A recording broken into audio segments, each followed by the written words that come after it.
everyone. Welcome to the webinar by Wolters Kluwer. Our speaker today is Mr. Girish Ahuja. Dr. Ahuja is a renowned practicing chartered accountant and an eminent figure in the field of direct taxation.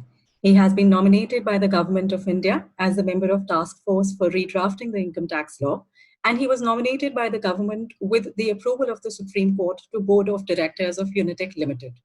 Dr. Ahuja has addressed more than 3,500 seminars organized by the ICAI, ICSI, ICWAI, and Chambers of Commerce. He has authored more than 25 professional and academic titles for students of CA, CS, CWA, and other professional courses. Wolters Kluwer is an exclusive publisher for all his professional and academic titles. During this webinar, if you would like to ask Dr. Ahuja anything, please share your questions by clicking on the Q&A button right towards the bottom of the webinar window. We will address these towards the end of the webinar. And it's over to Dr. Girish Ahuja now. Good afternoon, friends, and thank you, Neha, for coordinating the program. Of course, there is another persons also from Wolters Kluwer, Kanika, Madam Sunita Karkar. Good afternoon to them also. I'm starting with Adi. Let me tell you, I have divided this into two parts. But before that, I've been told, I've just seen the list also, there are many friends from South India also. So I'll keep it only in English. I will not go for Hindi and English together, but only in English, so that they may not have any problem in understanding this. I have divided this discussion into two parts. One is the government amendment, and the another is the relaxation ordinance. What are these government amendments? Finance bill is presented at this time also. It was presented on 1st of February 2020. Now, at the time of passing of the bill, the finance minister introduces some amendments in that bill which has already been presented to the Lok Sabha.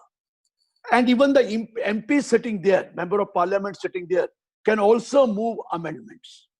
And then these amendments are put to vote. And once those amendments are passed, they are incorporated in the main finance bill. And that becomes an act. Let me tell you, since there was a majority and this time it was less of discussion, it was passed. There were 40 amendments which were made, which are called as government amendments. These 40 amendments are there, no doubt, but they refer to only main 18 amendments or having different sections, For one section, there may be 3 clauses of amendments. That's why I'm saying. So total number is 18. I'm also seeing Harit Dhariwal, of course, from Ahmedabad. But Ahmedabad branch, of course, he's the vice chairman and going to be a chairman. I just saw him. So welcome, Harit, also. Now let me start with that. Now, what I'm trying to explain, government amendments, starting with one, very, very simple, but it's procedural, but let me tell you. Section 2, clause 15A. Now, there is a definition of chief commissioner. In the definition of chief commissioner, what happened? They had given the definition of chief commissioner means chief commissioner of income tax and principal chief commissioner of income tax. They had not included the director general of income tax and the principal director general of income tax in that definition, which now they have done it through the government amendment. Now coming to the most important section and the most difficult section, and that relates to resident. When I went to whole of India for delivering lecture on budget, that time the position was different. I had to travel abroad also. I went to Dubai and other places also, 4 or 5 places. Don't worry, I'm not COVID thing. I came back in the month of February itself.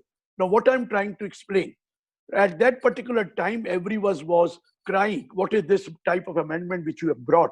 This is going to put us into a lot of difficulty because there is no tax in Kuwait, there is no tax in Dubai, there is no tax in Oman or maybe in Doha. So they were also worried about it. After a lot of persuasion, of course, I met them many times.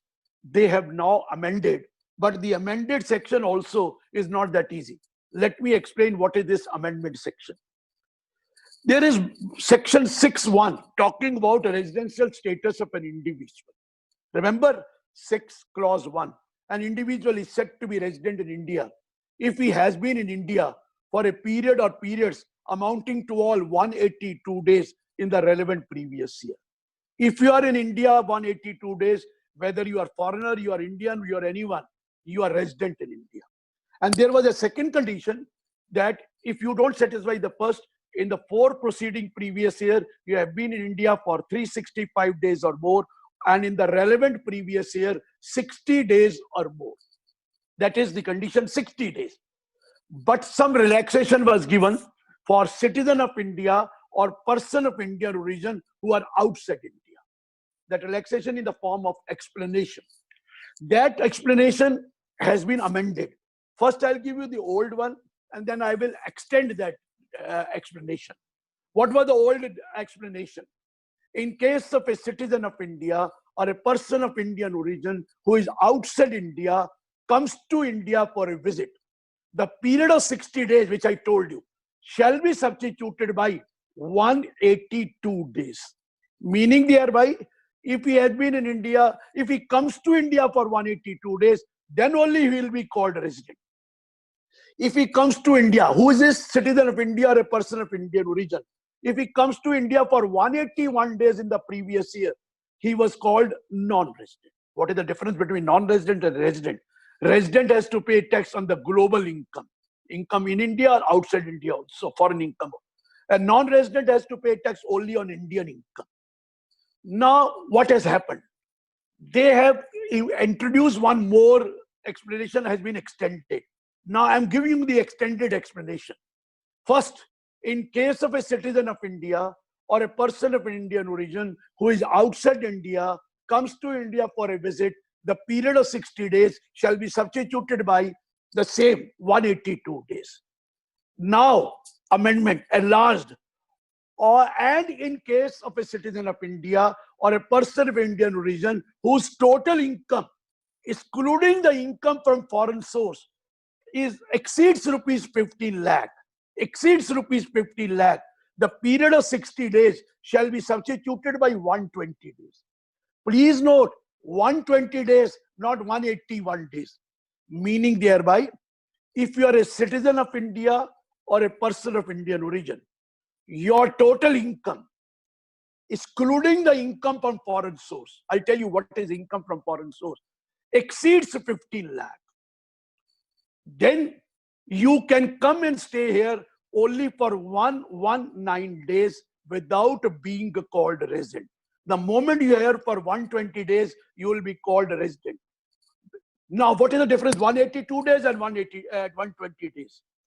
Those who are citizen of India or a person of Indian origin, whose total income, other than income from foreign source, does not exceed 15 lakh, then in that case, they can come to India for 181 days. But if it exceeds 15 lakh, they can come to India only for 119 days. The moment they are here for 182 days or 120 days, they will be called resident in India.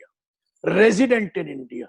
So please, total income means Indian income plus 2 income from foreign source. Only 2 income from foreign source. One is income from a business which is outside India but is being controlled from India, or income from a profession which is outside India is set up in India.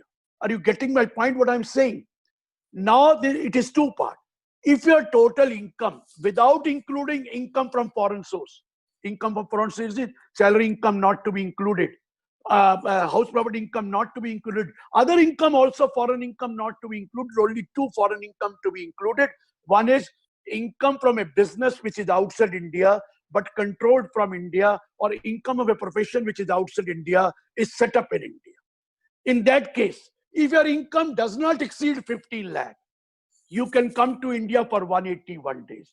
If your total income exceeds 15 lakh, Indian income plus those 2 income, you can come to India for only 190 days. If you are here for 182 or 120, you become resident of India. Now, my point is, this is the case where he is paying tax outside India. He is liable to pay tax outside India in foreign income. Now, what is doing? His total income is less than 15. What is included in 15? Indian income plus income from 2 foreign source, that is business, sole proprietor business. Outside India, controlled from India. You are an individual, so that's why sole proprietor business. Or you are a profession outside India, set up in India. In that case, if it does not exceed 15, you can come to India for 181 days. If it exceeds 15 lakh, you can come to India for 1119 days. The moment you are for 120, you become resident. Wait a minute. Yeah, no, I give you an example. Harish Salve. Harish Salve is practicing in India, but he also represents in foreign country. And he is doing this practice in foreign country also. Now, if the Harish Salve has total income in India, just an example, more than 15 lakh, he may be having worth crores of rupees income, but let's say more than 15 lakh, then he can come to India only for 1119 days. If it is less than 15 lakh, he could come to India for 181 days. But his income is already more than 15 lakh, obviously. So he can come to India only 1190 days if he wants to be a non-resident. But if he wants to be, otherwise 120 days he comes, he becomes a resident. Next point. Now, second point. I'll again come back to this again. Now, second point. There is section 6(1)(a) inserted in the section, this section only. Try to understand. Here also I will use the word 15 lakh, but don't we focus on 15 lakh. Focus on the other things. What is that? In case of a citizen of India whose total income, who's outside India and whose total income exceeds 15 lakh, total income without taking income from foreign source, he shall be deemed to be a resident in India if he is not liable to pay tax in the foreign country or foreign territory by reason of his domicile or residence or criteria of similar nature. Let me tell you what was earlier and what is now. Earlier, when the amendment was made in Finance Bill, it said in case of an individual who is a citizen of India having total income exceeding 50, it's not total income. In case of a citizen of India, in case of an individual who is a citizen of India who is not liable to pay tax in the foreign country by reason of his residence or domicile or any other criteria of similar nature, he will be deemed to be a resident. At that time in the bill, it was said, it was not talking about income, how much income. It said, if you are outside India and you are a citizen of India, you are a citizen of India. But in outside India, you are not liable to pay tax in that country. You are not liable to pay tax. You are in Cayman Island. You may be in Bahama. You may be Bermuda, or maybe Dubai, Kuwait, or maybe UAE, maybe Bahrain. All those places. You don't pay tax there. Now, what is the change? You are an individual citizen of India having total income, excluding income from foreign source, exceeding 15 lakh. Exceeding 15 lakh. You will be deemed to be a resident of India if you are not liable to pay tax in the foreign country by reason of your residence, domicile, or criteria of similar nature. Please note, if your total income, including those two income from business outside India, sole proprietary business outside India, set up in controlled from India, or a profession outside India, set up in India, plus Indian income. If it does not exceed 15 lakh, and you are not paying tax in that country, you can come to India for 181 days without being called resident. But if your total income exceeds 15 lakh and you are not liable to pay tax in the foreign country, then in that case, you will be treated as deemed resident. Please note, deemed resident of India. Even if you don't come to India for 1 day, you come to India for 5 days, 10 days, 100 days, 120, we are not bothered. Even if you don't come to India, but if you are a citizen of India having total income other than income from foreign source exceeding 15 lakhs, and in that foreign country, you are not liable to pay tax by reason of your residence, domicile, or criteria of similar nature, we will call you deemed resident. What will happen? Now let us come to the next point. Please try to understand. The resident of India or even deemed resident can be of two types. Deemed resident cannot be, but resident of India can be of two types. One is called resident and ordinarily resident. Resident but not ordinary resident. What is the difference between the two? A resident of India has to pay tax on the global income. Entire income. Oh, yes, whatever tax he has paid in foreign country, he may get credit here, but he pays tax on the global income. Whereas not ordinary resident of India has to pay tax on Indian income plus two more income. That is income from a business which is outside India but controlled from India, or income from a profession which is outside India but set up in India.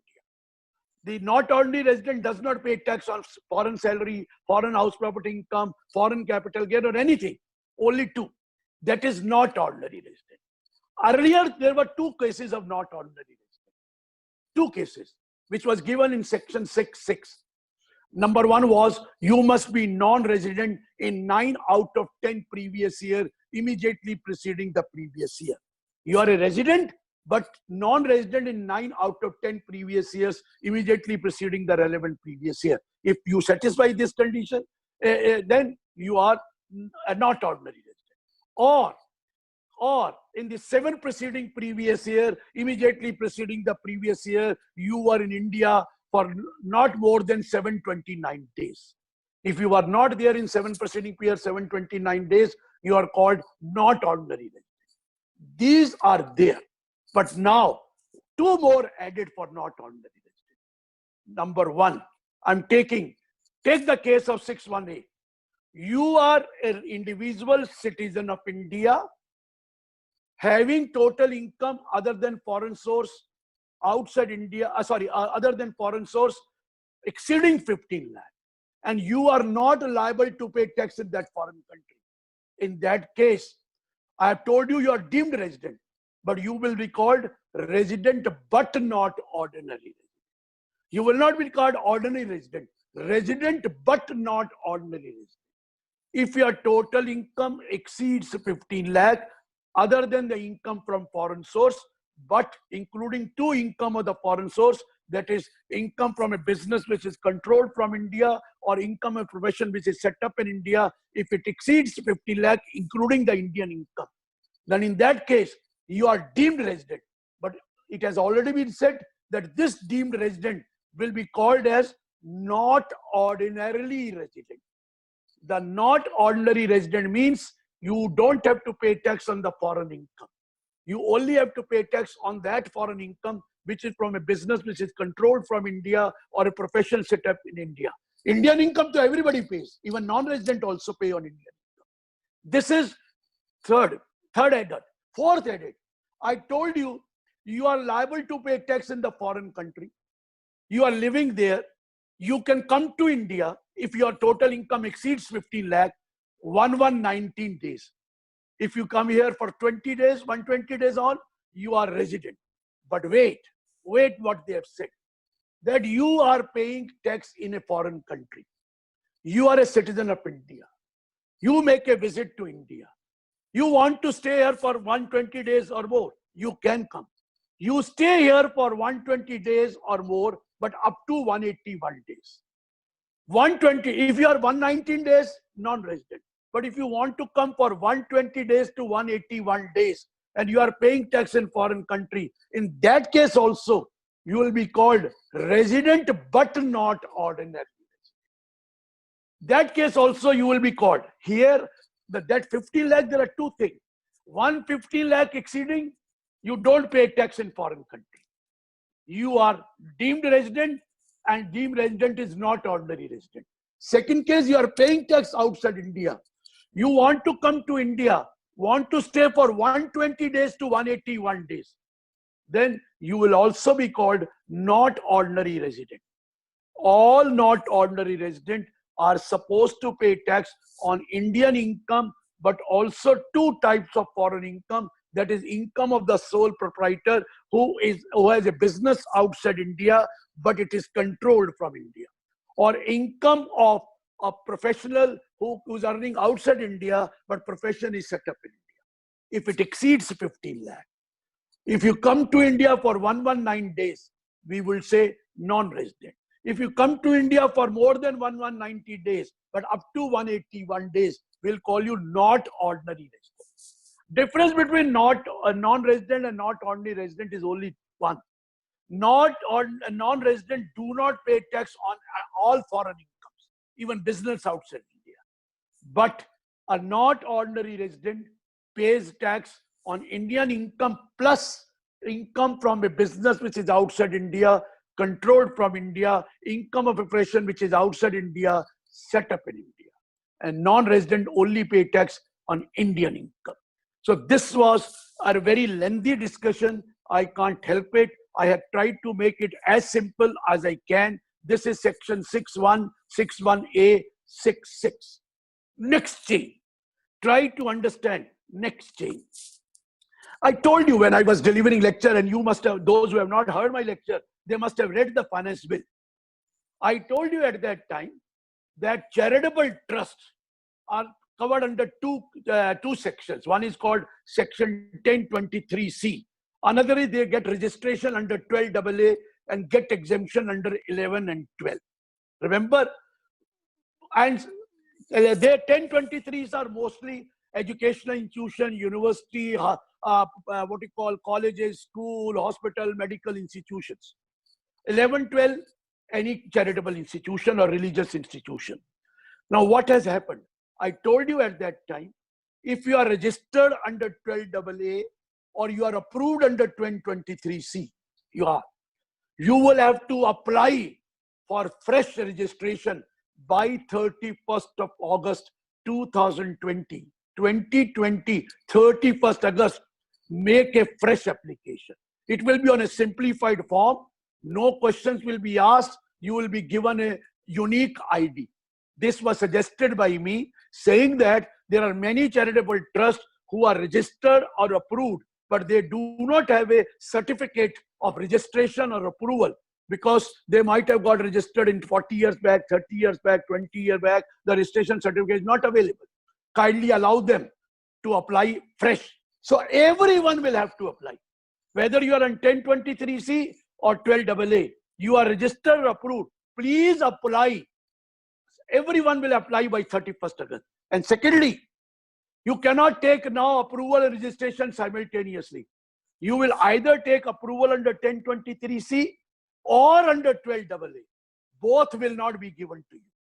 And once the unique ID is allotted to you, let me tell you that registration or approval will be for a period of 5 years. Earlier, the registration or approval was permanent. Now it is going to be for 5 years, and you will have to apply for renewal at least 6 months prior to the expiry of 5. That is already told. What is the change? Now you have to opt for either 1023C, colleges, university, educational institution, school, or medical institution, hospital. They had two alternatives, either 1023C and 12AA. They have to choose one out of the two. But what was the problem in 1023C?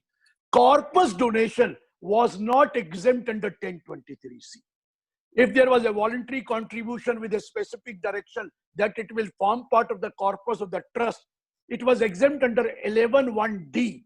11.1D is only when you are registered under 12AA. It was not exempt under 1023C.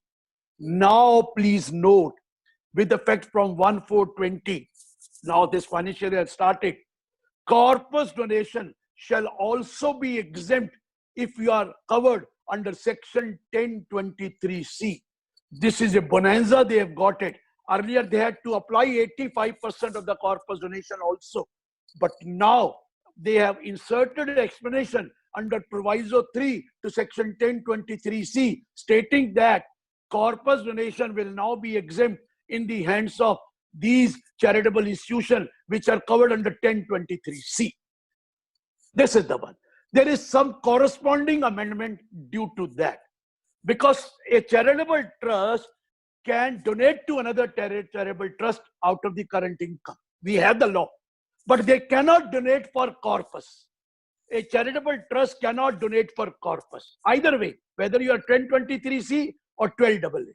So law has been consequently amended that 1023C man cannot donate to 12AA or 1023C, or 12AA register cannot donate for corpus of 1023C or 12AA.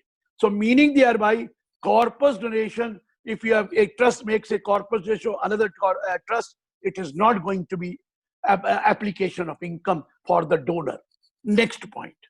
This I have explained to you in detail. Next point, 1023FE. I appreciated Prime Minister Modi for taking a very bold step. We wanted a lot of money in India. This was not before, this was before this problem. We wanted a lot of money in India. A section 1023FE was inserted, stating that Abu Dhabi Investment Authority, there is an investment authority called Abu Dhabi Investment Authority, can invest in India, or sovereign wealth fund. All foreign countries have sovereign wealth fund. We also have, we invest other places, they invest in India. Sovereign wealth fund. We told them, look here, Abu Dhabi Investment Authority or sovereign wealth fund, come and invest in India. If you give us debt, loan, we will give you exemption of interest.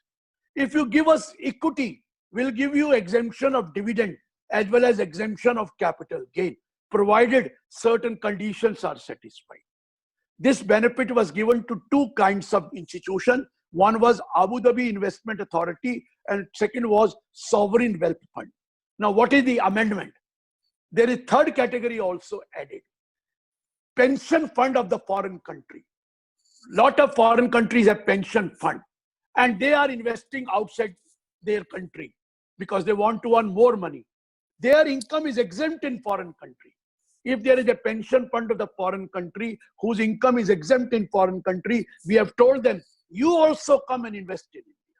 You also come and invest in India. We'll give you exemption if certain conditions are satisfied. This is number one. Because now extension is to pension fund. Another amendment. Earlier it was told either give us debt or give us equity. Now equity has been converted into two parts. Give us share capital or you invest in units. Earlier only it was equity. Now you can invest in share capital in India or units in India. You will be given exemption of dividend or income of units or capital gain. The next point was there were conditions. The number one condition was the money should be invested between 1st April 2020 and 31st March 2024. That condition is there. Second condition was the lock-in period of that investment will be for a minimum of 3 years. Next was that you have to invest the money in a domestic company or an entity who is engaged in the business of development, maintenance or operating of an infrastructure facility or any other institution which may be approved by the government. Earlier it was only for basically infrastructure facility and not for others. Now the amendment. Now these institutions, what are those institutions? Abu Dhabi Investment Authority, Pension Fund and Sovereign Wealth Fund can now invest, number one, in business trust in India. Business trust. We have two kinds of business trust. One is called a real estate investment trust. Another is called infrastructure investment trust. You can invest there. Secondly, you can invest in companies or enterprise who are engaged in the business of development or operating infrastructure facility or any other which may be specified by the government. And there is a third also extended, that you can invest in two kinds of alternative investment fund. We have in India alternative investment fund of category 1 and category 2. They have said you can invest in alternative investment in category 1 or alternative investment category 2, provided these investment alternative investment should invest 100% of these funds which you have received in one or more than one infrastructure unit, infrastructure facility unit. So these are the changes, which is 1023FE. Lot of money will flow. These days it is a different story altogether. There's a disaster world over. but after the disaster is going to be over and gradually money will flow to India, I'm assuring. Next change, which was very important. I happened to be on the board of many companies. In one meeting I was sitting, I was the audit committee chairman. They asked me a question that, sir, we want to distribute, we want to declare, or we want to pay interim dividend. Now, if I declare dividend on 29th March, 30th March, or 31st March, or maybe a 28th March, I know that I will be liable to pay dividend distribution tax, because on or after 1st April, now dividend is taxable in the hands of the recipient. But if you declare, if you pay by 31st March, the dividend is taxable in the hands of the company, where it is only approximately 21%. But once it goes to the hands of the recipient, it will be taxable at their slab rate. Slab rate can be 10%, it can be 20%, it is 30%, and 30% can be 42.78% if it is surcharge and everything. So they wanted to declare interim dividend. But the difficulty was Section 1034 and 115O was saying that if the dividend is paid after 1st April 2020, it will be taxable in the hands of the recipient. 1/4/2020. They asked me a question, sir. We are declaring dividend interim on 29th March. There are certain payments which will make RTGS, but to some we have to give dividend warrant. And dividend warrant may not be received by them by 31st March. They will be receiving dividend warrant maybe on 1st April, 2nd April, 3rd April, 4th April, or maybe these days or more delay may be there. Now there will be double taxation. One, we have paid dividend distribution tax. Secondly, the recipient will have to pay dividend distribution tax because the recipient is receiving the dividend on or after 1/4/2020. I told them, I told to the department, I discussed with them that this is the difficulty which people are facing. Very kindly, they agreed to my request and they have modified Section 1034 and Section 115O, saying that if dividend distribution tax has been paid on dividend, which will be 31st March, of course, once declared, then even if it is received after 1st April 2020, it will not be taxable in the hands of the recipient. Even if it is received by the recipient on or after 1/4/2020, it will not be taxable in the hands of the recipient, provided the company has paid a dividend distribution tax. So there is no double taxation now. Yes, if you declare on or after 1st April 2020, obviously in that case, it is going to be taxed in the hands of the recipient. Next change, corresponding ATM. Remember ATM, what was there? That now since the dividend is taxable in the hands of the recipient, the company may receive dividend from another company. The company may receive dividend from another domestic company. Now this dividend is taxable in the hands of the recipient.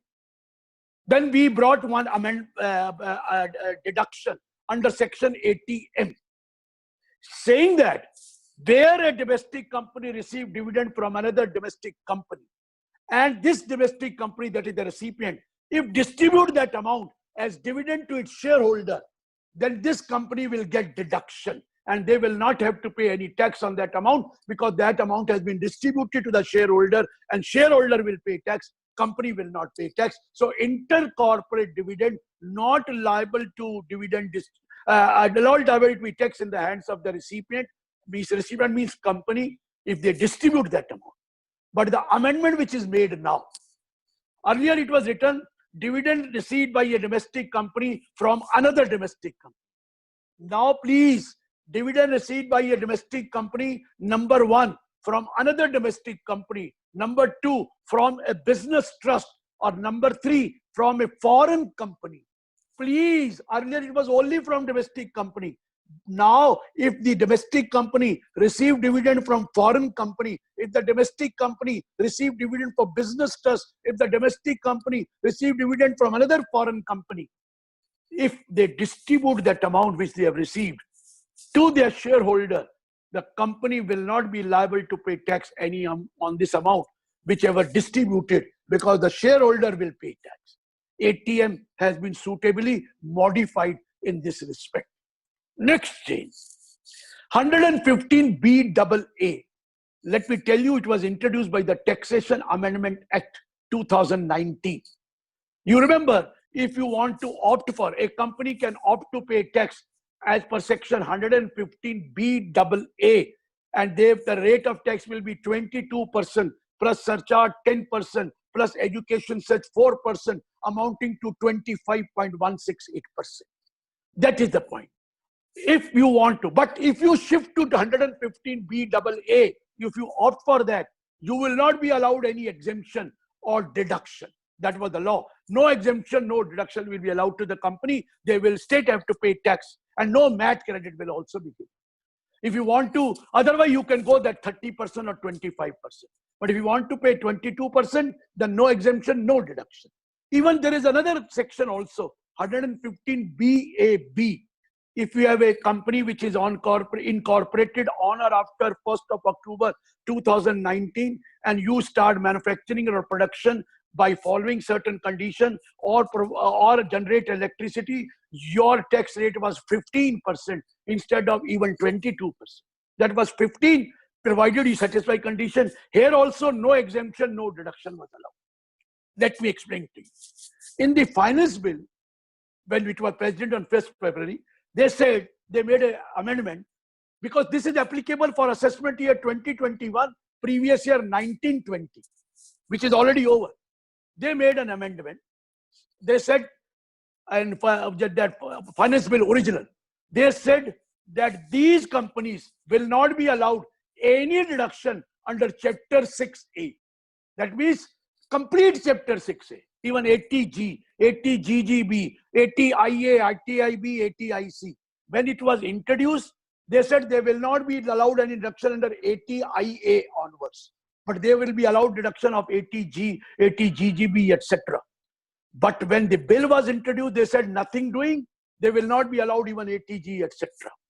But now due to this disaster, now what they have done, applicability of this section for 80G shifted to next year, 1st April 2021, meaning thereby the companies who want to pay tax at 22% or 15% can make a donation and get deduction under 80G, which was withdrawn.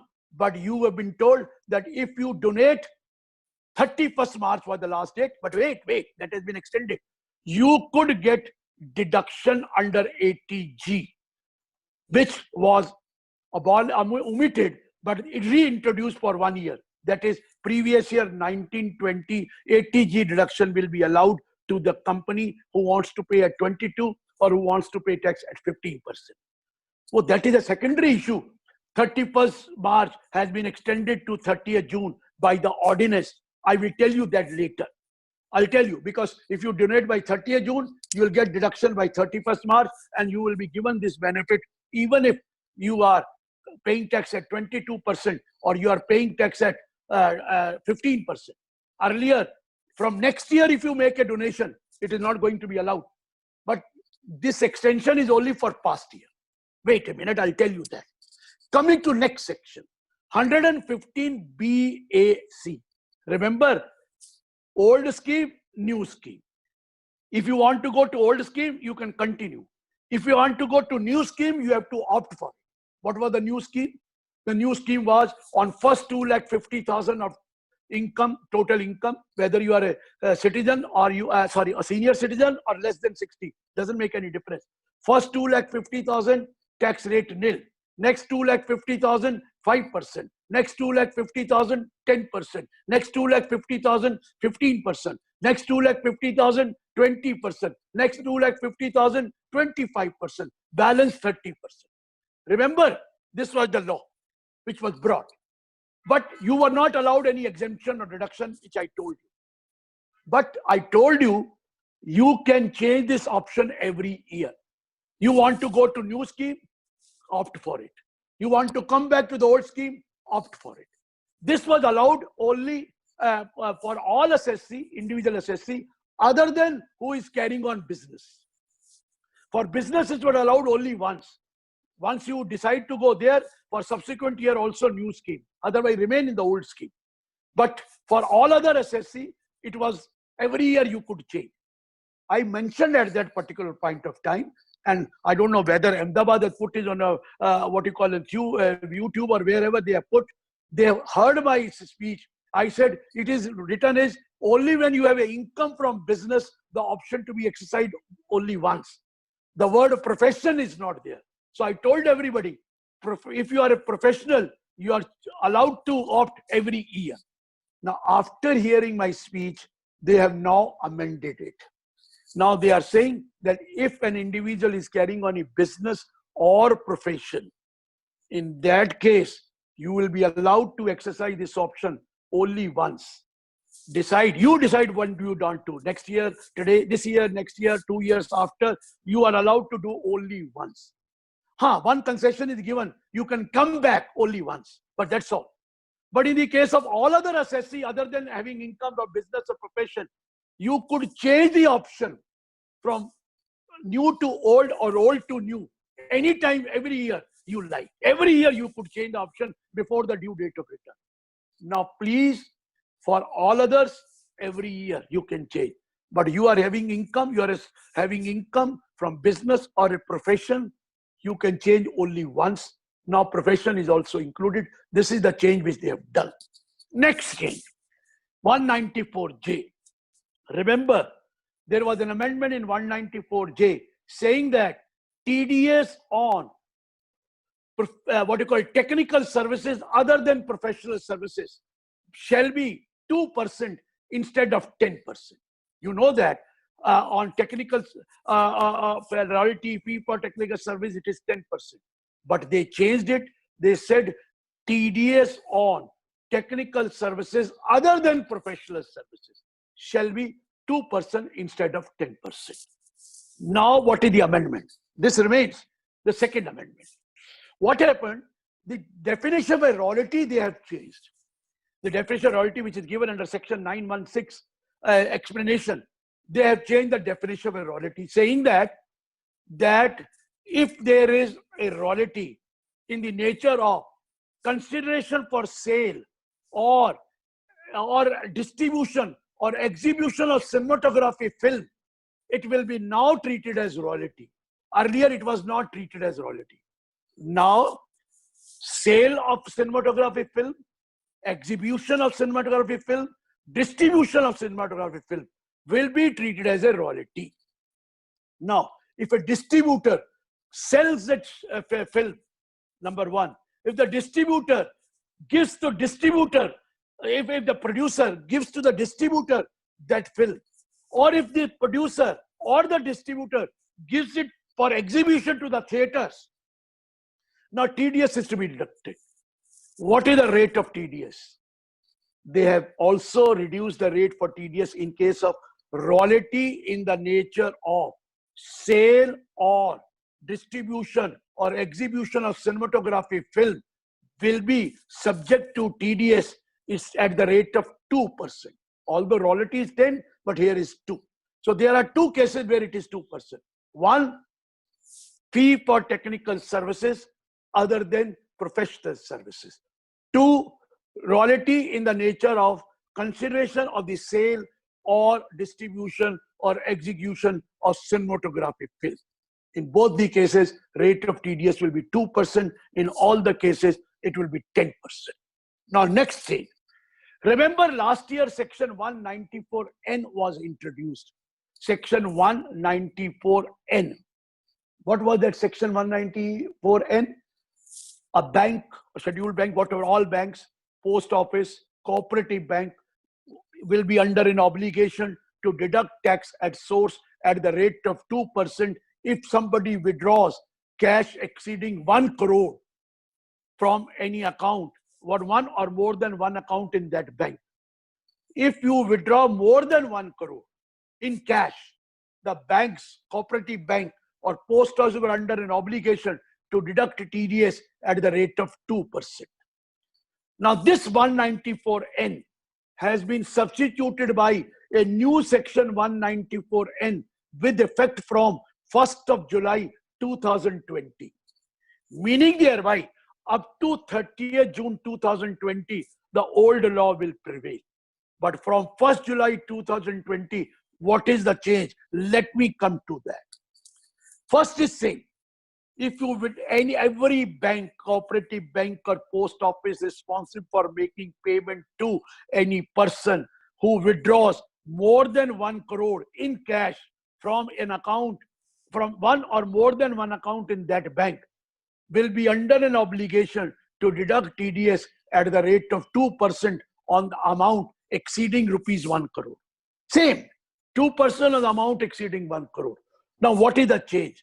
They have added one proviso, provided that if you have not furnished your return of income in any of the 3 assessment year immediately preceding their relevant assessment year, past 3 assessment year, you were liable to furnish return, but you have not furnished the return, and the date has already expired, and you have not furnished the return of the last 3 years. In that case, the limit is not 1 crore, it will be 20 lakh. So if you withdraw more than 20 lakh, rate of TDS will be 2%. There it was 1 crore, here it is 20 lakh if you have not furnished return in the past 3 years. Withdraw more than 20 lakh in cash, 2%. Wait, and if you withdraw more than 1 crore on amount exceeding 1 crore, it will be 5%. Wait, for if you are filing a return in the past, it is 2%, and it is for more than 1 crore. But if you have not furnished any return in the past 3 years, then in that case, from 20 lakh it starts at the rate of, I told you, 2% till 1 crore, and above 1 crore, 5% will be deducted. This is 194N from 1st of July 2020. But while calculating a limit of 20 lakh or 1 crore, you have to take the entire amount withdrawn from April to March. You can't say from July, from April to March. If it is there, you please deduct it. But deduction will start only from 1st of July.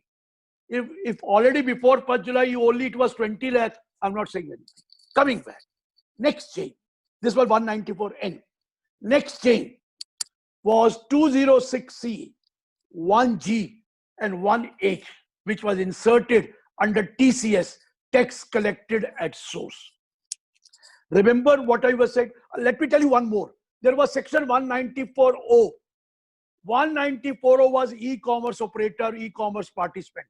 The date was 1st April. That has been extended to 1st October 2020. That 194O. E-commerce operator, e-commerce participant. Earlier it was going to start from 1st of April. Now it has been shifted to 1st of October 2020. Now next one. 206CIG, 206CIH. What was 206CIG, which was introduced on 1st in the bill?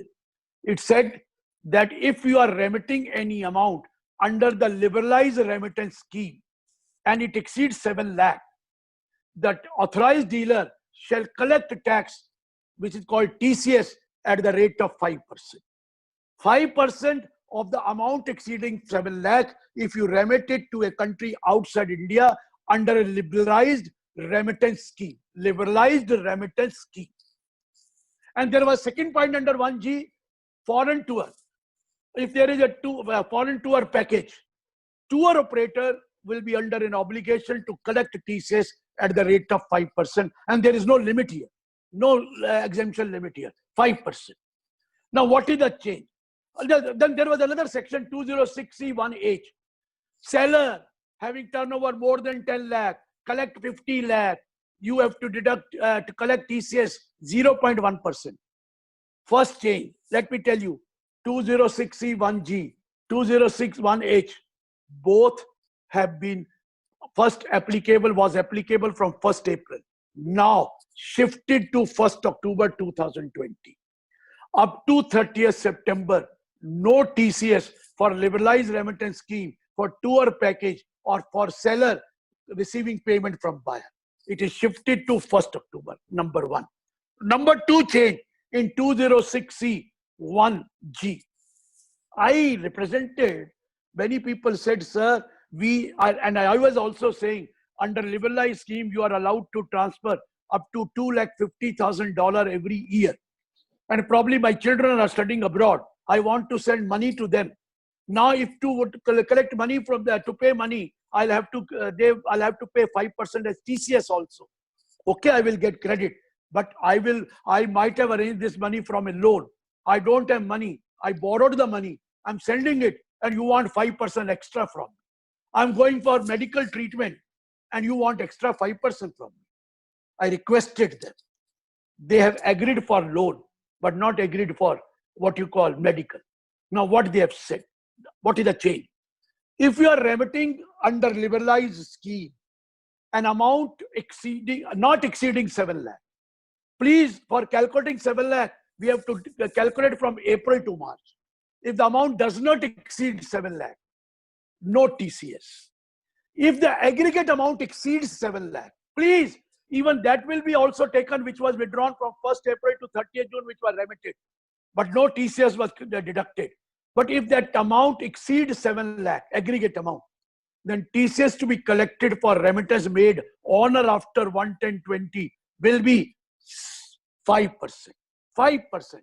But not on the April to June. April to September, from October onwards. But while collecting the limit of 7 lakh, you have to see the 1st April to 30th September also. If it crosses that, any amount which is remitted after 1st October, 5% TCS. But what is the concession? If you have borrowed money from recognized financial institution for education of your children or your own education, don't worry. The rate of TCS will not be 5%. It will be only 0.5%. That is 0.5%. Only 0.5%, not 5%. Condition is you have borrowed money from financial institution which are covered under 80E, and you are remitting more than 7 lakh for education. In that case, the TCS to be collected by the authorized dealer will be 0.5% and not 5%. No change in foreign package. The only change in foreign package is from 1st of April to 30th September you go. Nobody will go now. Nobody will dare to go to foreign countries these days. But if you go, no TCS. But if you start going after 1st October and you are going as a foreign package tour operator will collect TCS at the rate of 5%, no limit in that. This is 206E1. And second, 206E1H. Kya tha 1H? 1H was if your turnover the preceding previous year exceeded 10 crore and you are going to receive any amount exceeding 50 lakh from a buyer, you were supposed to collect TCS at the rate of 0.1% of an amount exceeding 50 lakh. Remember, first change shifted to 1st October. Second change, seller has to collect 0.1% above 50 lakh. That 50 lakh will include April to September also. But you will collect only after 1st October amount exceeding 50 lakh. How much? 0.5%. For all goods other than number 1, goods for export. When you are selling goods for export, no TCS. Or goods on which TCS has already been deducted, like timber, like tobacco product, that is already deducted. In that case, no, TCS is not done. But in all the other case, you have to collect 0.1%. Seller. Buyer only changes on import, nothing doing. Or import of goods is not there. So seller, sale domestic goods. Buyer, buying domestic goods. Then it is more than 50 lakh, the seller will collect TCS at the rate of 0.1% on amount exceeding 50 lakhs. This is the change which has happened, and these are the amendments which have been brought by the government amendment. Now I'm coming to the second part. You know, the disaster, and due to the disaster, government wanted to give some relaxation. Now, if you want to change any law, you have to move via amendment bill. But the parliament is not sitting. How can you move an amendment bill when the parliament is not there? So for that, what is done is you bring ordinance. An ordinance is brought by the government. This ordinance will have to be passed by the parliament whenever they sit within its 6 weeks. Within 6 weeks of their next sitting, they have to pass this ordinance. If it is passed, this ordinance is valid. Now, sometimes what happens is, the ordinance as it is passed. Sometimes you don't put the ordinance in there, you put a bill there. Ordinance converted into bill, and they get it passed.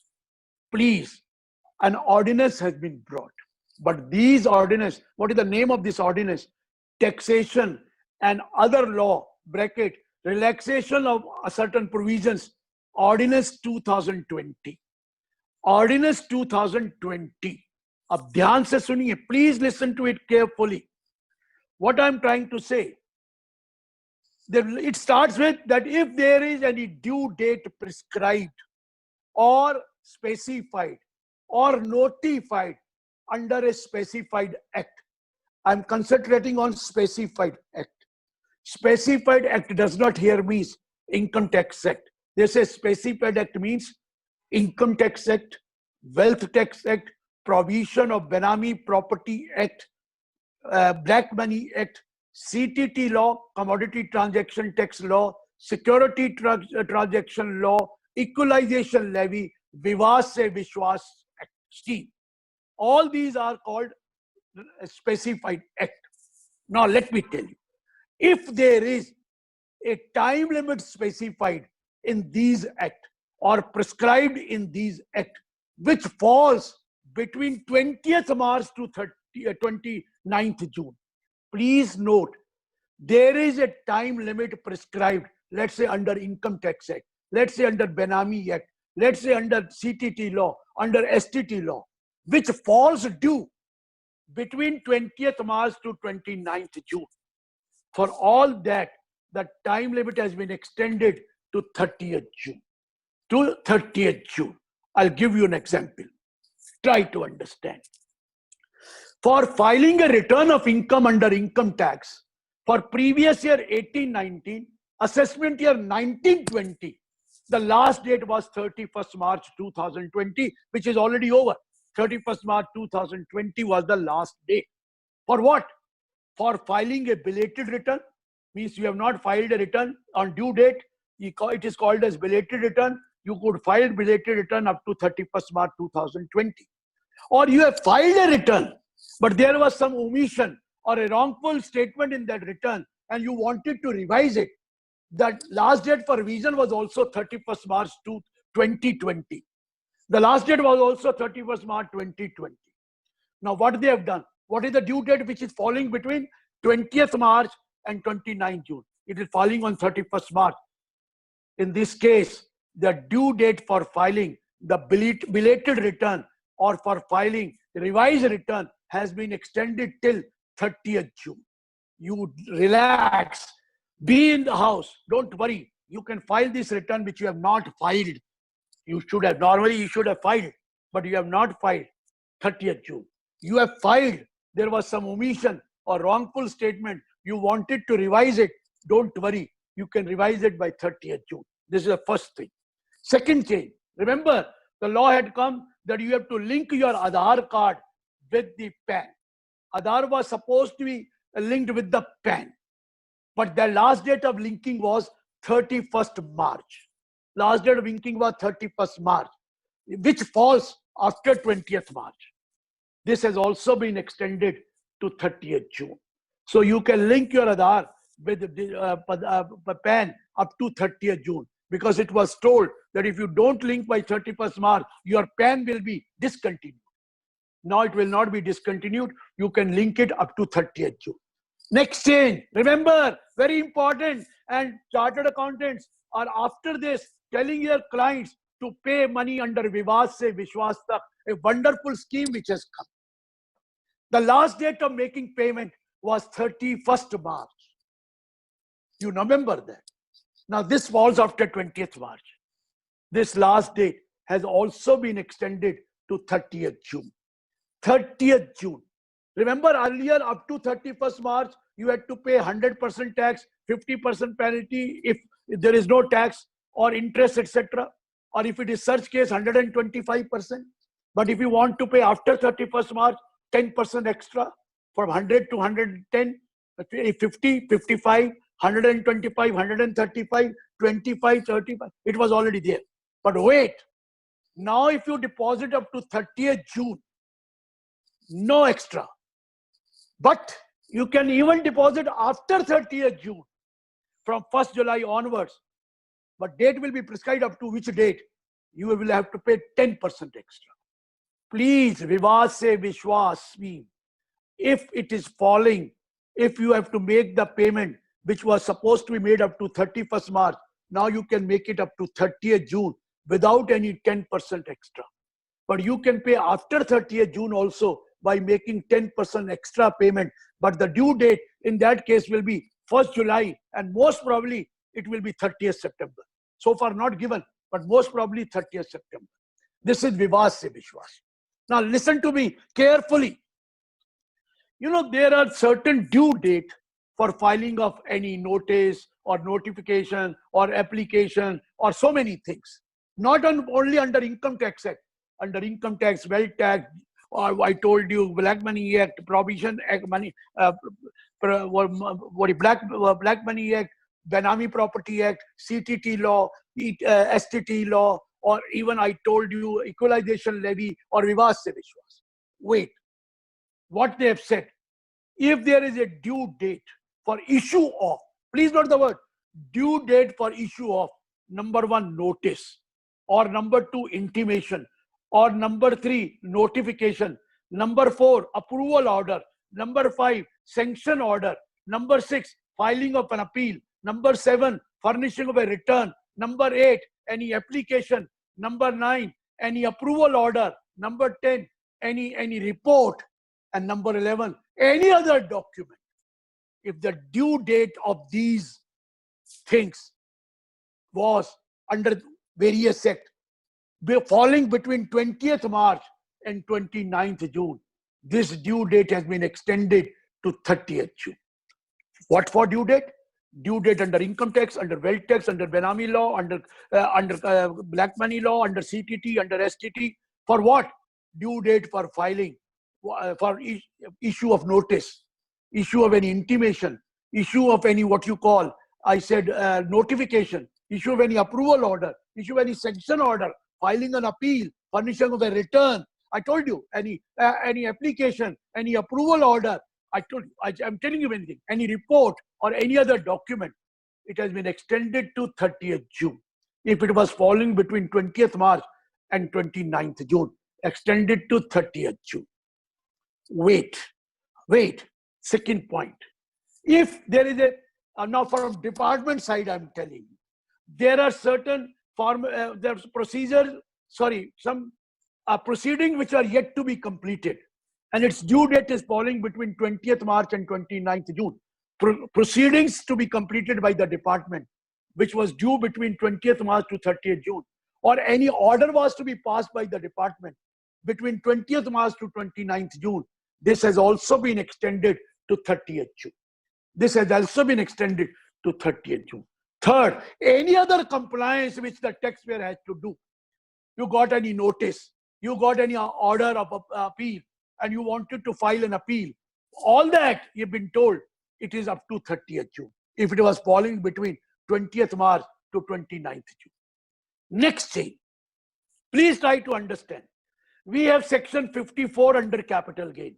You sell a residential house and you buy another residential house within 2 years from the date of transfer, or within 3 years you construct a residential house, you are given exemption of capital gain.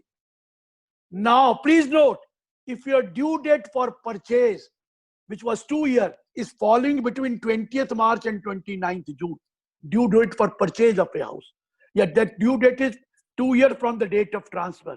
But if that due date is filing between 20th March and 29th June, or if you are going for construction, if your 3-year period is falling between 20th March, is expiring between 20th March and 29th June, it will be extended to 30th June. Similarly, 54B, sell an agricultural land, buy another agricultural land within a period of 2 years from the date of transfer. If the 2-year period is expiring between 20th March to 29th June, it has also been extended to 30th June.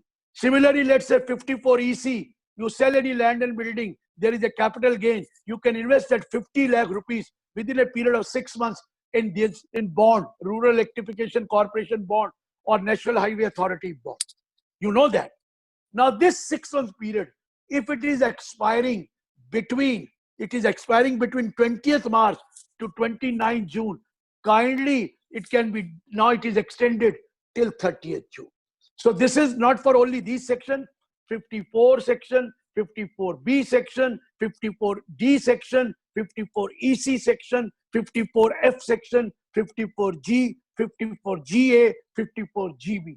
For all these sections, limit has been extended till 30th June for deposit. Next change. Now remember, if you wanted to claim 80C, like PPF deposit or life insurance or national savings certificate, all, you were supposed to deposit the money by 31st March. And 31st March is already over. Previous year, 1920, you want deduction of 1,50,000. You were supposed to deposit by 31st March. But 31st March is already over. Wait. All deduction under 80C to 80GC, which was only on payment basis, the period has been extended from 31st March to 30th June. Wait a minute. You want to claim deduction, you are an individual HUF, you want to claim a deduction of 1,50,000 under 80C, okay. PPF or any other, you can now deposit up to 30th June. This will be treated as a deduction of previous year 1920. You can deposit till 30th June. It will be treated as 1920. Somebody asked me, PPF you can deposit maximum 1,50,000 in a year. Now this year, if I deposit two, one for last year, one for current year, they will not accept. No, don't worry. But deposit separately.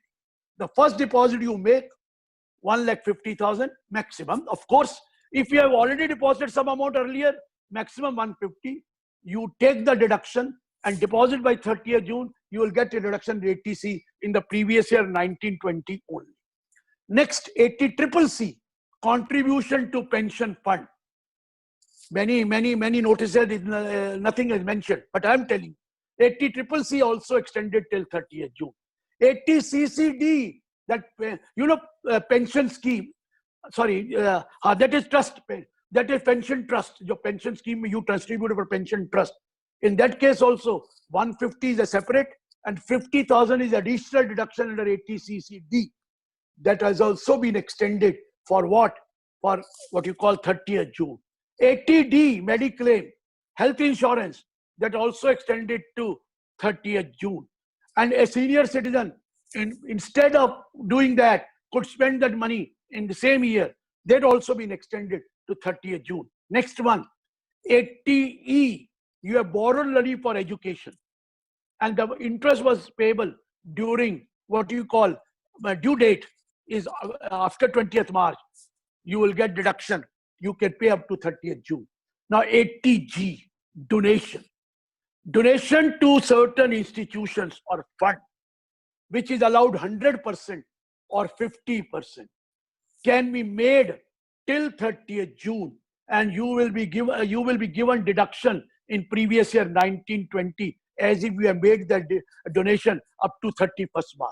Please, those companies who are going for 22% or 15%, they will also be given this deduction of donation if they deposit by 30th June and claim the deduction in the previous year, 1920. From next year, it is not allowed, but 1920, it is allowed for those companies. So if I have not made any donation, I can make donation up to 30th June. I'll get deduction in previous year, 1920. I'm not talking about a Prime Minister Care Fund. I'll take it separately. Prime Minister National Relief Fund, Chief Minister Relief Fund, everything. That has been extended 100% or 50%. Now, Prime Minister Care Fund has also been introduced. Now, please note, I can donate to Prime Minister Care Fund. Whatever donation I made between April to June, I can claim that deduction in the previous year 1920. Previous year 1920, assessment year 2021, I'll be given deduction 100% of the amount donated. Please note 100% of the amount donated, and there is no ceiling of 10% also. Whatever you donate to Prime Minister Care Fund, you will be getting 100% deduction. given donation after 31st March up to 30th June, eligible for deduction before 31st March. Prime Minister Care Fund. Please note 100% deduction will be allowed. You can claim last year. But remember, even CSR fund, you can donate to Prime Minister Care Fund. There is another circular which has come. Let me explain that also. Under Prime Minister Care Fund, what really happens is employees are contributing. Now, if the employee are contributing, they will have to contribute separately. If suppose the contribution is collected by the employer and given in consolidated amount to the Prime Minister Care Fund, how will they get deduction of 80G? Now, the circular has come 9th April that you can give that money to, or the what you call, employer can donate on your behalf if you permit it. Employer can donate, and that you will be getting deduction because he will, while collecting the TDS from salary, he will give you the benefit of this deduction of 80G. Now, employee can individually donate, or employee can donate through the employer as consolidated amount. That can also be allowed as deduction to the employee. They will be given a benefit under form number 16. This is also a circular which has come. Next change. Please note next change. Now, if there is any tax to be paid or any levy to be paid, tax or levy under which law? Under income tax, under Benami Property Act, under CTT, under STT, under Black Money Act, all that tax. If there is a tax or which falls due between 20th March and 29th June, it's not exempt. You can pay that payment late also, but you will be liable for interest. The interest which was 12% or 18% has been reduced to 9%. Wait a minute. TDS of the month of March, you know, has to be deposited by 30th April. Income tax TDS by 30th April. Now, if you have no money, deposit even after 30th April. The point is, you will be liable for interest, but the interest rate will be 0.75% per month or part of the month instead of 1% per month or part of the month. They have reduced it. If after deducting, you don't deposit, the TDS rate was 1.5%. This also been reduced to 0.75%. So a concession, March TDS, which was supposed to be deducted 30th April, you can deposit late by 30th June, but pay 9% or 0.75% interest. For the month of April, which was supposed to be deposited by 7th May, April wala 7th May, deposit by 30th June, but interest will be payable at 0.75%. If you deposit after 30th June, then the normal rate.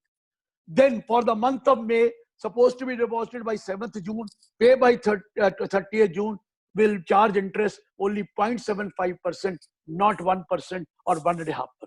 But if it is after 30th June, the normal rate of 1%, 1.5%, 12% or 18% will be applicable. This is for any tax under any act or any levy under equalization levy. If you are depositing late, the rate of, no exemption, the rate of interest reduced from 18% to 9%. Rate of interest from 1 or 1.5% reduced to 0.75%. Next change. Please note, many people were supposed, they go for lower rate certificate from the assessing officer.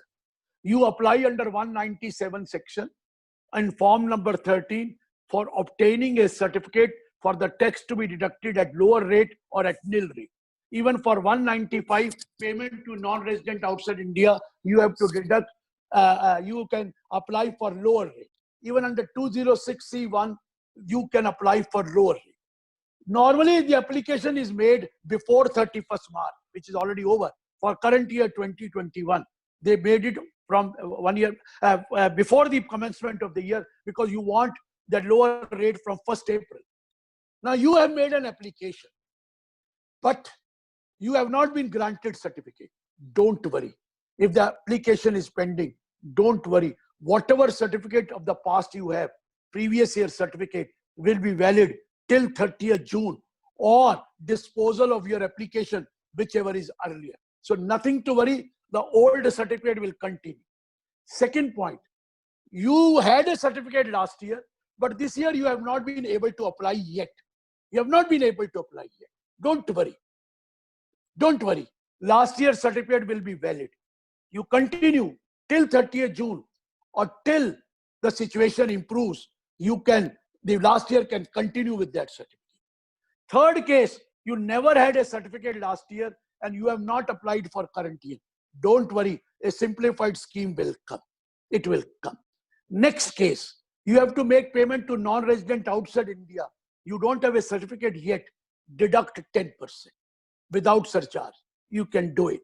Next change, 15G or 15H form, which was supposed to be given on 1st April to the banks, etc., for no deduction of tax or source as per section 197A, 15G and 15H.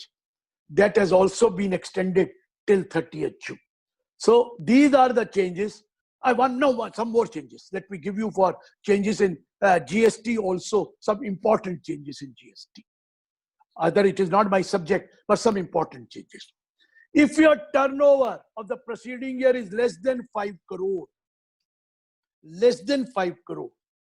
Form GSTR 3B, you were supposed to file every 20th of March. Don't worry. You can file for the February and March. February and March, what was due on 20th March and 20th April, till 20th June, 29th June. And for April, till 30th June. GSTR 3B, you will not have to pay any interest or late fee or anything if the turnover is less than 5 crore. If the turnover is more than 5 crore, wait. You have to file GSTR 3B, no doubt. But if you deposit late, after 20th, you know that you are liable for interest. They have not given exemption. You will be liable for interest, but the rate of interest shall be 9% per annum instead of 18% per annum. But still wait. It was due on 20th March. 15 days extension will be allowed. Means from 20th March up to 4th April, if you had deposited, no interest. But if you deposit after 4th April, interest will be 9% per annum. For the month of April, which was supposed to be done by month of March, by 20th April, if you do it by 4th of May, 5th of May, no problem. But if you do after that, 9% interest. But please, this has to be deposited by 24th June. 24th June. It's not that. If you deposit after 24th June, interest rate will be 18%. Deposit for February, March, 15 days grace allowed. After 15 days, 9% per annum, but deposit till 24th June. If you don't deposit by 24th June, then in that case, you will be liable to pay interest at 18%, otherwise 9%. Now, composition scheme people. Those who are supposed to opt for composition scheme, the date has been extended from 1st April to 30th June.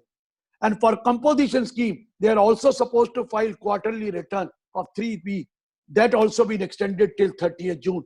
No tax, no interest, no late fee, nothing. Next point, if you have generated an e-way bill and you have not been able to make supply, it will be valid till 30th April. Next point, that if there is any notice, any order, any document, any statement, any filing of return, or anything is to be filed under the GST, which was due between 20th March to 29th June or end of June, that has also been extended to last month of June. Ye bhi kar diya. And last one, that legacy scheme, dispute resolution scheme, which was supposed to, you had to pay by 31st March, you can pay up to 30th June. So it is all over, which I wanted to speak to you. I'm handing over this to Neha to coordinate with you, to ask questions, whatever questions you have in your mind. So Neha, please take over. Thank you, sir. This was really informative. We have a lot of questions with us now. I would like to ask if you would like to go through them yourself and maybe answer. Let them ask directly. They must be raising their hand, but digitally hand. Let them ask directly. Sir, actually, a lot of them have put their questions on the Q&A panel that we have. If you notice, Then you put a question and then I'll answer. Sure. So I will quickly ask some questions and you can then go ahead and answer. I will take just about a minute, sir.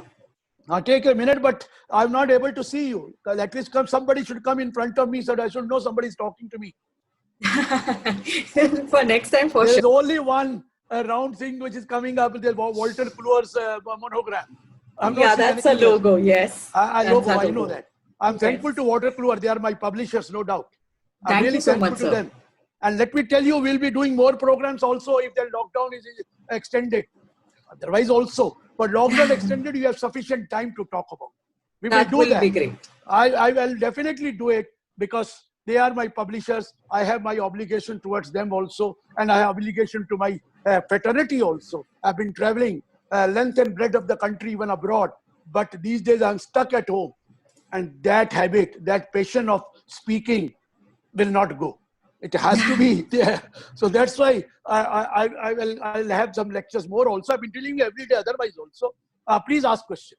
Yes. Thank you so much, sir. Our privilege. I will ask you a question which Sri Lekha has put up.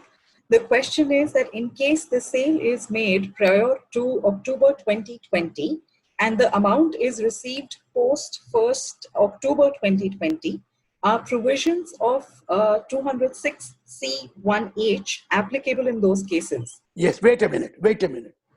This is not talking about sale of goods. The sale of goods may be last year, but amount received this year. Sale of goods may be this year, amount received this year. Sale of goods may be next year, but amount received this year.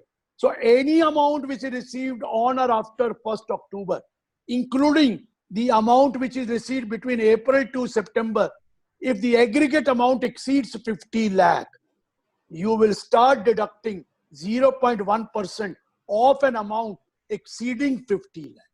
So 50 lakh will include, it's not a question of sale, it is a question of amount received. Sale may be a last year, sale may be current year, sale may be next year, amount received during the year. But while calculating the limit of 50 lakh, even the amount which is received between 1st April to 30th September shall also be aggregated, and the aggregate amount exceeds from 1st October 50 lakh, you will start collecting 0.1%. If before 30th September it is already exceed 50 lakh, don't worry.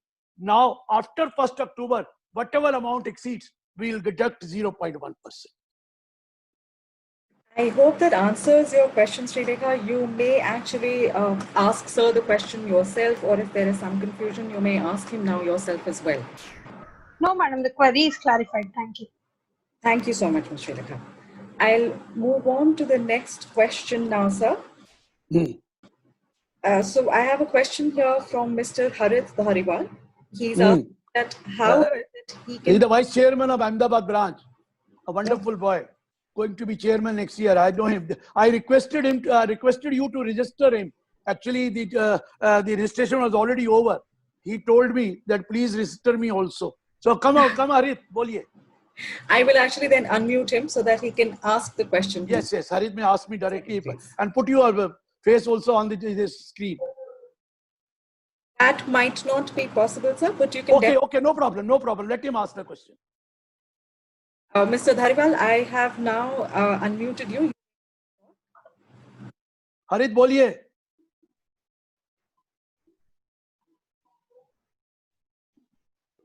We have him with us. Harith, are you there? Unmute नहीं करा होगा उसने, उसको बोलो unmute कर. He must be doing. I can't see him anymore in the webinar. Maybe... Okay, if you have a question already given to you, you can repeat. I will tell others that may be for benefit of others. Actually, I will then move on to somebody else's question, sir. Okay. This is Ms. Priya Bhansali, who has asked that under 200... Is she from Coimbatore? I am not sure, sir. Because she is a chartered accountant from Coimbatore, if I am not wrong. Okay, tell me. So her question is that under 206H TDS on sale, it talks of receipt of consideration. Does it also include receipts of sale proceeds of sale made in financial year 2019-20? Already answered. That last year sale, amount received this year. Current year sale, amount received this year. Advance received, but sale will be made next year. All including 50 lakh. Already answered, but again repeated it. So Yes, next one. this is Priya from Coimbatore only. Okay, I told you now, I have recognized you. Thank you so much, sir. Welcome. There was another question. I think she missed the first question. The cash limits, how will the bank know that I have filed returns or not? Very good question. About 20 lakh you have filed a return. Every bank will ask you to give a copy of the return filed in the past 3 years. They will not, otherwise they will deduct from 20 lakh onwards. Yeah, the bank will ask, the post office will ask the gentleman concerned, please give me copy of your return or acknowledgement of your return. Otherwise, I will start deducting after 20 lakh. So the SSCs will have to give the copies of their copy of return. What is the guarantee that you have filed a return those 3 years or not? Exactly. Yeah. Thank you, sir. Thank you very much. I will now move on to the next question. This is from Mr. Jignesh Kumar Parekh, who has asked that if donation of all items covered under Section 80G are extended for companies opting concessional rate of 22%. I told you that if you only are 22 or 15%, special case, you wanted to do it. First, they've done it up to 31st March. Now this 31st March has been extended to 30th June. So company who want to donate to Prime Minister Care Fund or any other fund can claim deduction while making a donation up to 30th June. They can claim deduction in 1920. They cannot take in the previous year 2021 because that is not allowed. That is allowed up to 31st March 2020. But if they have done their donation up to 30th June, they can get the deduction in the previous year 1920 only. Because 2021 it will not be allowed. Okay, sir.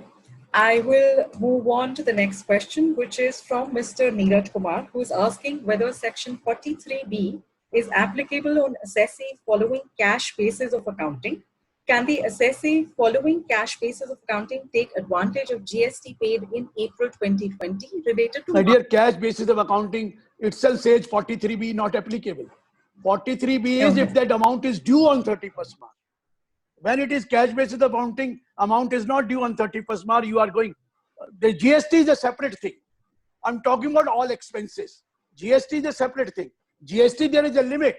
In cash basis, there is accountancy is different than what you call about income tax, let me tell you. In income tax, cash basis of accounting means you had only payment basis expense allowed. And GST may be allowed if a payment basis, but under the law of GST, whatever is the due date, you have to be very careful about that. Otherwise, you will have to pay interest on that. But cash basis of accounting, there is no problem in that. Tell me. Okay. Sir, I'll move on to a question from Mr. Parag Rathi, who has asked that if he deposits PPF between 1st April 2020 to 30th June 2020 and does not claim this for deduction under Section 80C for financial year 2019-20, but wants to claim it as deduction in financial year 2020-21. Okay, it is allowed. There's absolutely no problem. Rather, it is an extension given for 3 months. Those who wanted to claim in the last year, if they have already taken the benefit of last year, they can make with the entire full year. Why April to June? You can wait any time between April to March. You will get deduction of 1,50,000. Absolutely no problem. Absolutely no problem. You will get a deduction of 1,50,000. But if by chance you have not availed last year, you can continue and claim it, pay up to 30th June and take it last year. Rather a concession given to you, relaxation given. There is another question from Mr. Pavan Kumar Nipanikar, who has asked that IT authorities have freezed bank account for recovery of taxes. Assessee wants to appeal and remove freeze, but due to lockdown, it is not being possible. Extended that date, you know that. For all these appeal and everything, the date extended is 30th June. And the seizure which has been done cannot be, now there is no possibility, because you know that they are not coming to the office. So that will have to be done later on. When the situation improves, lockdown improves, then you can do it. Okay. So there is another question from actually Sri Rekha only. Sri Rekha, would you want us to ask the question? This is with regards to intimation notices under section 143(1). Madam, I would like to ask another one. Sure, please. Tell me. Sir, in case of dividend which is received, suppose say in March 21, will 234C interest apply from the first installment? Wait a minute, please, 1 minute. Interest received before 31st March, it is exempt in your hand. No, what are you 31st asking? March 21. Suppose I received 21. You are talking about 21. Yes. The 21, 31st March will come, and then only what is 234C in that? You have to pay tax or advance tax based on the total calculation. It is estimated basis. If you are paid up to 9, it is only for capital gain. Please note, it is only for capital gain and winning for lottery, etc., for which they have said you can deposit after it is received. But for dividend, there is no such extension. For dividend, there is no such extension. So it will be calculating 50 June, 50 September, 15 December, 15 March. There is absolutely no 234C will be applicable. Okay. It will be applicable. Ms. Priya Bhansali, you may please ask your question also now. Yeah, sir, this is Priya again. Tell me. 143(1)A are coming, especially for trusts, which we are unable to reply. No, but what was the time for limit? 30 days time was there supposed to apply. 30 days. If that 30 days is falling between 20th March, COVID then only it is 30th June. Then it will be extended, no, sir? Yeah, if it is falling between 20th March. If it is falling before 20th March, the 30 days is expiring, then no, then it was not there. Thank you, sir. Thank you.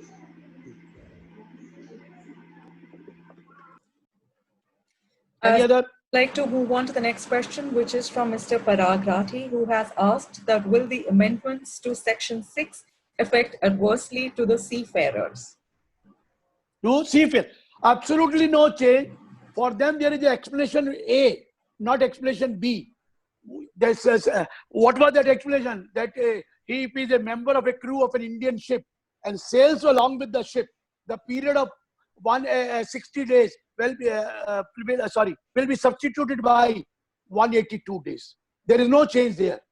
Seafarer can live in India for 181 days without being called a resident. The moment you are here for 182 days, whether you are seafarer or anybody else, you are a resident. Any foreigner also is a resident. There is no question of that seafarer you are talking about. The citizen of India not liable to pay tax if they are falling under 6(1)A. Then if your income under India is more than 15 lakh, then if there is a business outside India or a profession outside India which is set up in India, then only the problem. You are not doing professional activity, you are not doing business activity, you are only an employee. So even if you have not to pay tax anywhere in the world, please note the Section 6(1)A is not applicable with you, because in that case, you have to pay tax on Indian income, and Indian income was otherwise taxable for resident or non-resident also. You don't have a foreign income of a business which is controlled from India or a profession which is set up in India. So don't worry. So we have one question by Mr. Nitin Goyal, who is asking that TCS is generally collected by supplier by charging it on invoice. Then in respect of invoices already generated up to 30th September 2020, but payment received after 30th September 2020, then won't there be... Okay, you have come to know from 1st April 2020, agreed. Now you have to collect on an amount exceeding 75 lakh. Exceeding 75 lakh. And what is there to deduct? 0.1% only amount. And that too, the buyer will get the credit. So when you receive the money from him and he doesn't pay extra 0.5%, you credit him only with 99.99%. and give 0.1 per to the TCS authorities, and he will get the credit for that. We have Mr. Dhariwal here with us now. Mr. Dhariwal, you can please ask your question. Yes. Sir, good evening. Good evening. Good evening. Sir, when you talk about the total income, which is explained in explanation to section 6, the income from foreign sources, sir, whether the total income will include exempt income like interest on NRE deposit or partner share from profit for No, considering... wait a minute. Total income is always taxable income. Taxable income in India plus income from a sole proprietor business which is outside India, controlled from India, or income of a person which is outside India, set up in India. That's all. Total is always taxable income. Total income means deduction under ATC to ATU, the final income, or exempt income not taken. So don't worry, that is not to be included. NRE is not to be included. And sir, regarding TCS on sales, now in 206C1H, if you talk about receipt of amount, so normally the amount is received lump sum after a few months and all the bills combined. So it will be very difficult to track bill-wise all the details, sir. There is so no need to track bill-wise. They need to track the total amount, aggregate amount. No bill. Please no bill. Bill may be of last year also. I'm not concerned. Aggregate amount received for the sale of goods. When the sale has taken place, it is irrelevant. Received amount. Aggregate amount received during the year exceed 50 lakh. It's not bill-wise. Okay. And sir, just regarding that earlier total income that you were discussing, so normally section 245 of the income tax wherein total income refers to section 5, and section 5 talks to total income which after residential status is determined. So somewhere, sir, I think it's a circular reference definition. So in that case, once the normal definition of total income will be used in that case, sir, because somewhere you want to say definitions together. You want to say section 5 talks about total income, which says in case of a resident of India, total income means received in India or deemed to be received in India, accrue or rise in India, or deemed to accrue or rise in India, or accrue or rise outside India. You want to say, will the meaning of total income be that? No. If you read your return, you have gross total income, then deduction. The last word is total income. Last word is total income. Total income means, देखिए क्या लिखा है? Total income means the total amount of income computed in a manner laid down under the income tax act. You are not reading that part. Total income means, 45 says, total income means total amount of income as referred to in section 5, computed in the manner laid down under the income tax act. And computed means only taxable income. 245 read, it is written there, computed in a manner laid down under the income tax act. Okay, thank you, sir. Thank you so much, sir. Welcome. Sir, so I'll move on to another question, which is that there are many CAs based out in India and serving the clients in Dubai. CA is having the partnership in Dubai. What is the taxability of the CA? I'm not concerned about partnership. Partnership is taxable in the hands of firm. But if he's getting some amount as interest or salary, then there will be a problem. Otherwise, if he's getting share of profit, absolutely no problem. I'm talking about an individual who's a citizen of India. In the case of partnership, it is not a citizen part. It is only the individual, the partner, citizen of India. In that case, it is total income in India without taking income from foreign source exceeds 15 lakh. Because partnership business is not a sole proprietor business. Okay, sir, I will move on to another question, which is by Mr. Sayash Save. I hope I've got the name right. He is asking that is TDS applicable on accounting writing charges paid? Can assessee opt for section 44 ADA if he has income from account writing charges? No. 44 ADA is meant for those who are carrying on a profession specified under section 44 AA. The specified professions are legal, medical, engineering, profession of accountancy, chartered accountant, company secretary, information technology, or interior decoration. This does not come under writing of account. Professional means those who have attained some professional degree. The simple accountant is not a professional. That will be covered under 194C. That can be covered under 44 AD, not under 44 ADA. 44 AD. Even I am an author of the book. I've written so many books. The royalty which I receive, the authorship is not a professional. I can't go under 44 ADA for authorship. Chartered accountant is a different thing. That authorship for the royalty, I can go under 44 AD, but not under 44 ADA. But for chartered accountancy profession, I can definitely go under 44 ADA. Right, sir. There is another question which we have from Mr. Manoj Podar, who is asking that in case of contribution made to PM CARES, can't I claim ATG for financial year 2021 if I pay before 30th June? What if I already have sufficient amount to claim under Section ATG for financial year 1920? My point is only you can claim next year, but those companies who are opting for 22% or those companies who are opting for 15%, they cannot claim. They cannot claim. Or you are going for new regime of tax, you cannot claim. Old scheme or regime, you can do it, but new regime may no deduction under Chapter 6A.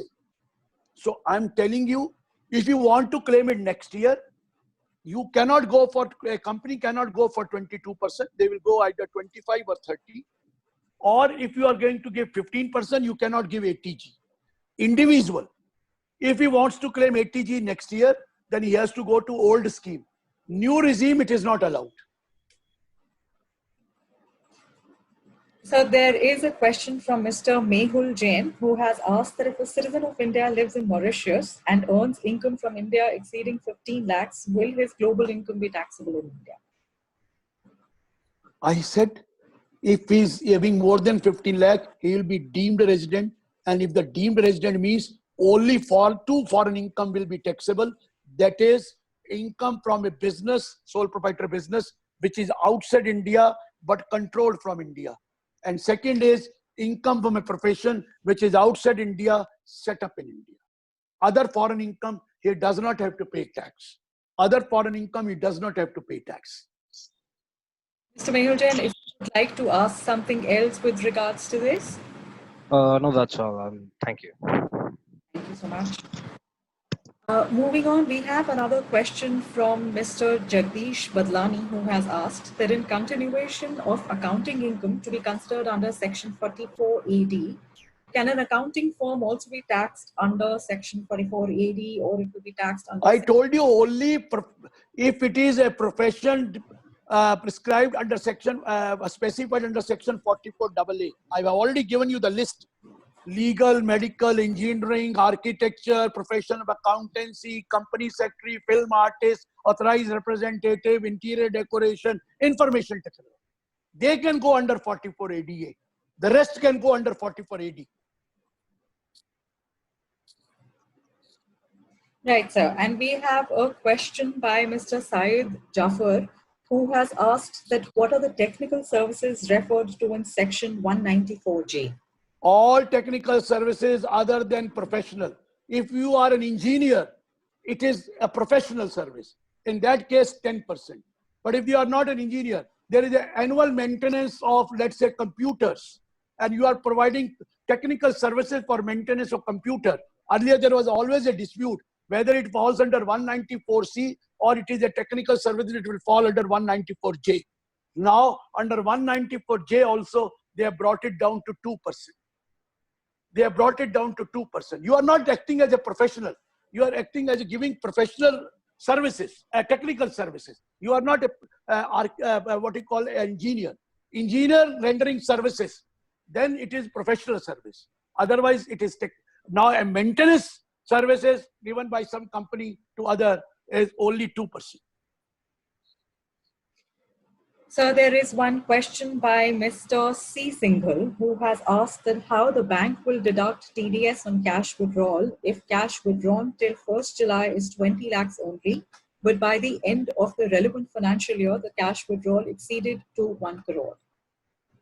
After exceeding 1 crore, 5%, up to 9, before 1 crore, it is 2%. It is an amount exceeding 20 lakh, amount exceeding 1 crore, 5%. So the moment you exceed 20, they start deducting 2. The moment you cross 1 crore, they will start deducting 5 instead of 2.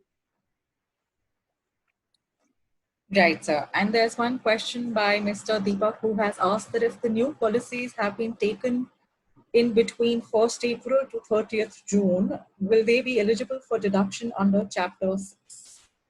No, no. If you go for new scheme, no. If you go for old scheme, it is. Okay, sir. And there is one question by Mr. Raghavendra Vakare who has asked that whether validity of lower deduction certificate issued under Section 197, whose validity was 31st March 20, is extended till 30th June, or disposal of your application, whichever is earlier. Once it is disposed of, you get a certificate. If it is not disposed of till 30th June, the old certificate will be valid.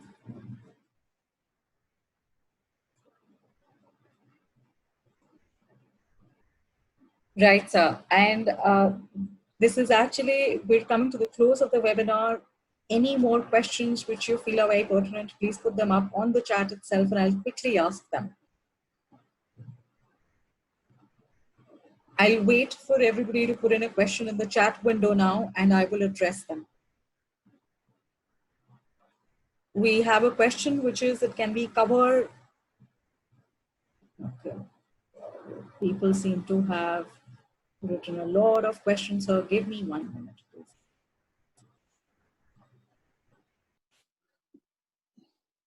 Most of them have my number, telephone number. They can ask me directly also, don't worry. But if they want to ask here, you can most welcome to ask, because this will help others also. Right. So there's one question, which is that is there any compulsory need to mention TCS amount in the invoice itself, or can it be charged through the debit note also? Anything. But you have to deposit a particular amount, that is all. You can charge separately also the debit note also. Right. I will quickly ask you the other question as well. This is regarding, there is a typo, regarding Section 6 amendment. Indian income 15 lakhs is gross income or taxable income? If one taxable income, total income is always taxable income, gross total income minus all deduction under 80C to 80U. And after set off of losses and everything. The question goes on to that if one earns rent from property in Delhi 20 lakhs and pays interest on borrowed capital 6 lakhs and has no other income, will he be treated as NROR or NRI? What about exempt income like share of profit from partnership firm? He's easier outside India.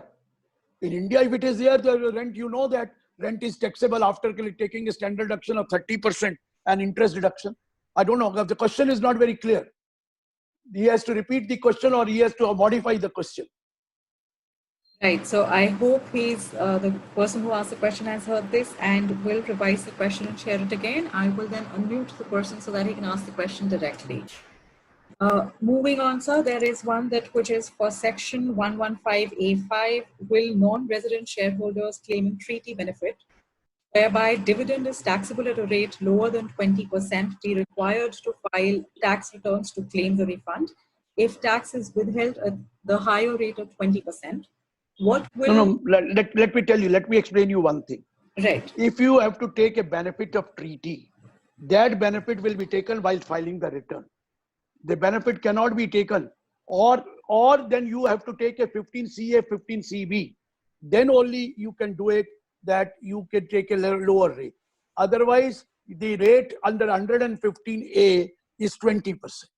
Yes, treaty, it may bring down to 10% or maybe even 5%. But in that case, you know that treaty benefit is taken in the return. Treaty benefit cannot be taken otherwise. But if you have to transfer, in the case of non-resident, there is a difference, 15CA, CB, if that is furnished, then the rate can be less than 20 also. So we have a question from Ms. Kanika Suri, who has asked that if investments made for PPF now will be considered in 2019 or 2020. Will be considered? In 2019 or 2020. It is up to you. If you have not claimed in 1920, you can claim in 1920. If you've already claimed in 1920, you claim in 2021. Right, sir. There is a question. Provided if you are individual, you don't go for new scheme. Go for old scheme. Kanika, I hope that's answered your question. If we have already made the investment in 2019, and if I made the investment again this April to June, in this time, if I make, then I wanted to ask, will it be considered in 2020-21, or will it again be considered in 2019? Ma'am, anything which is given after 1st April, choice is you that it is up to 31st March next year. We have extended for the previous year only if you want it. Only if you want. Otherwise, so it is for April to March next year. But I told you, if you are an individual, mind it. If you go for new scheme, you will not be given benefit of ATC. You will have to remain in the old scheme. Then only you will get the benefit of ATC. Okay, thank you. So the next question is from Mr. Pankaj Jain, who has asked that will Section 8 override provisions to Section 1034? Section? Will Section 8 override provision to Section 1034? I think the question is not clear. 1034, so I know dividend received. Now, what does he want? Which section overrides? Section 8. I think you'll have to rephrase the question, but I will also... No, it has to rephrase. There is no Section 8 on this slide. No. Mr. Would you like to ask the question yourself? We have you there, Mr. Pankaj Jain. Which Section 8 you are talking about? I don't think we have him there anymore. I'll move on to the next question quickly because we're just 6 minutes away from closing the webinar now. This is from Mr. Anuj Damani. He's asking that if an individual opts for Section 115 BAC to be taxed at new regime, then will such individual be able to claim deduction under Section 80G for accounting year 2020? No, for previous year he will get. For next year he will not get. No deduction whatsoever in the next year. If you are going for new regime, Chapter 6A not allowed. Right, sir. I think now this will be the last question for today, which is from Mr. Santosh Chavalkar, who has asked that if amount received against sales exceeds rupees 50 lakh in month of May 2020, then when TCS to be done? So if received rupees 5 crore... Whatever amount received after 1st October, on that it will be collected. All right, sir. That was actually a short and sweet answer. I think I'll take one more question then. Give me just 1 second.